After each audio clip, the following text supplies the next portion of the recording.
the Carpenters, behind the golden voice and tragic story. Hollywood insiders from Downey to the top of the world. In this episode of Hollywood Insiders, we spotlight one of the most successful and beloved sibling duos in music history, the Carpenters. Known for Karen Carpenter's unrivaled angelic vocals and Richard Carpenter's masterful arrangements, the Carpenters defined the sound of the 1970s. But behind the harmony-driven hits like Close to You and We've Only Just Begun lies a complex story of immense talent, relentless recording schedules, and personal struggle.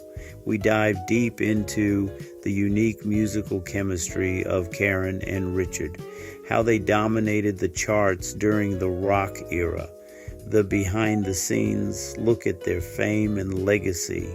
Join us for a nostalgic journey and explore the enduring legacy of the Carpenters.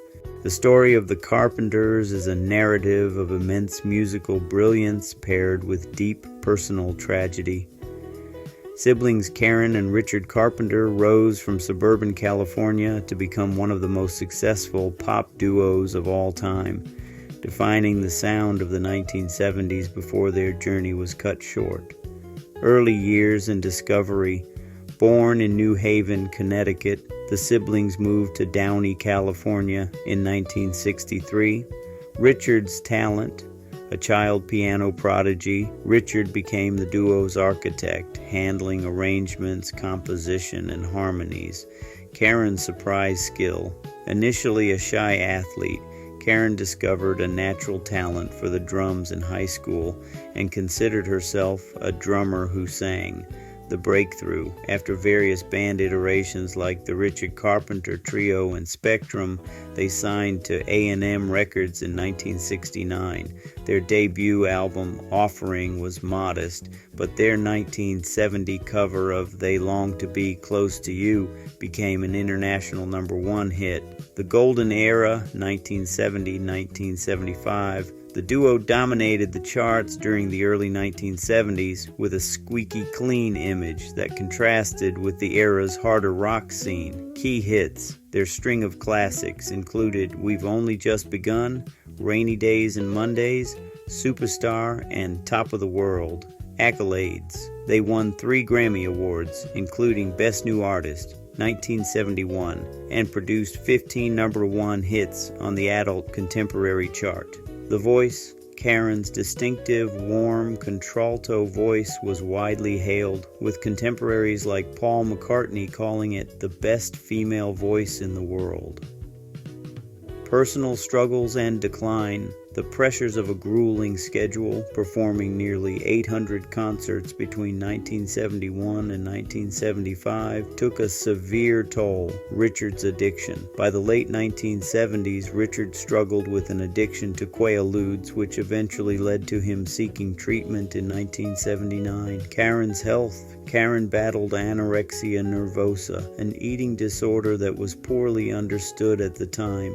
Despite attempts at therapy and brief periods of recovery, her health continued to deteriorate. The solo album. In 1979, Karen recorded a solo album with producer Phil Ramone, but it was rejected by A&M and Richard, leaving her devastated. Tragic end and legacy. The duo's story reached a tragic conclusion on February 4, 1983, when Karen died of heart failure caused by complications from anorexia at age 32. Public impact. Her death sparked worldwide awareness and research into eating disorders. Enduring music. Since her passing, Richard has released several posthumous albums and compilations. In 2026, their legacy remains strong through tribute shows like the award-winning Carpenters Legacy Residency in Las Vegas. The Carpenters' sound was defined by a meticulously crafted symphonic pop style that balanced Karen Carpenter's intimate vocal delivery with Richard Carpenter's sophisticated arrangements. Karen's vocal brilliance. Karen's voice is widely considered the duo's primary hallmark. Contralto range. She primarily sang in her lower chest register, a rich contralto that conveyed deep emotional resonance and vulnerability. Close miking technique. Karen sang very softly, often inches from the microphone. This close miking captured subtle nuances and breaths, creating a conversational, intimate connection with the listener. Impeccable precision, known as a one-take wonder, Karen possessed perfect pitch and a natural sense of rhythm, likely refined by her background as a drummer. Richard's orchestral arrangements. Richard acted as the musical architect, blending easy listening with pop rock to create a wall of sound. Multi-track harmonies. Inspired by Les Paul and Mary Ford, Richard used overdubbing to stack Karen's and his own voices into lush 12 to 39 part harmonies. Classical influence. He utilized elaborate orchestrations featuring strings, brass, and woodwinds, often layering them over modern rhythm sections. Signature keys. Richard frequently used the Wurlitzer electric piano to add a fat or funkier timbre to their tracks, as heard in hits like They Long to Be Close to You. Stylistic versatility. While often categorized as soft rock or easy listening, the duo frequently experimented with different genres. Genre blending. They incorporated elements of jazz fusion, country, and even light psychedelia, such as the fuzz guitar solo in Goodbye to Love, widely cited as a precursor to the modern power ballad. Rhythmic foundation. Karen's melodic drumming provided a steady but gentle rhythmic bass that supported the intricate melodies without overpowering them. The Carpenters were an American vocal and instrumental duo consisting of siblings Karen, 1950-1983, and Richard Carpenter, born 1946. They produced a distinctive soft musical style, combining Karen's contralto vocals with Richard's harmonizing, arranging, and composition. During their 14-year career, the Carpenters recorded 10 albums along with many singles and several television specials. The siblings were born in New Haven, Connecticut, but moved to Downey, California in 1963. Richard took piano lessons as a child, progressing to California State University, Long Beach, while Karen learned the drums. They first performed together as a duo in 1965 and formed the jazz-oriented Richard Carpenter Trio along with Wesley Jacobs, then formed the middle-of-the-road band Spectrum. Subsequently, the two signed as the Carpenters to A&M Records in 1969. They achieved major success the following year with the hit singles They Long to Be Close to You and We've Only Just Begun.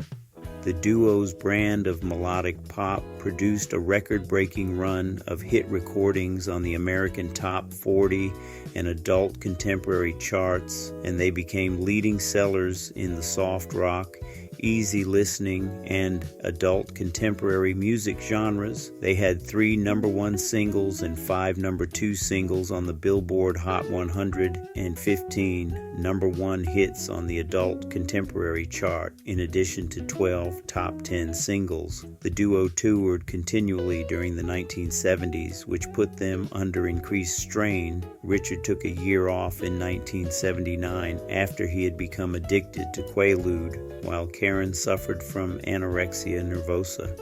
The duo ended in 1983 when Karen died from heart failure brought on by complications of anorexia.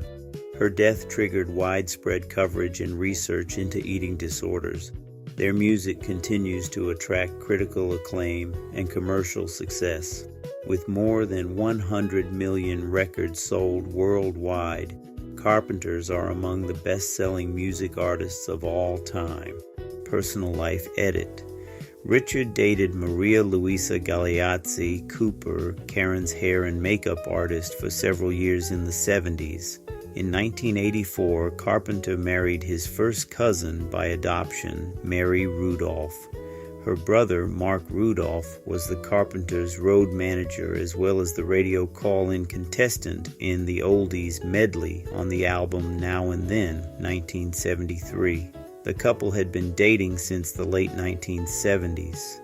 A young Mary made a cameo appearance in the Carpenters' promotional video for the song I Need to Be in Love, 1976. Richard and Mary Carpenter have 5 children. They live in Thousand Oaks, California, and Richard and the children sometimes perform music together at various Carpenter-related events. Carpenter is a Mopar automobile enthusiast.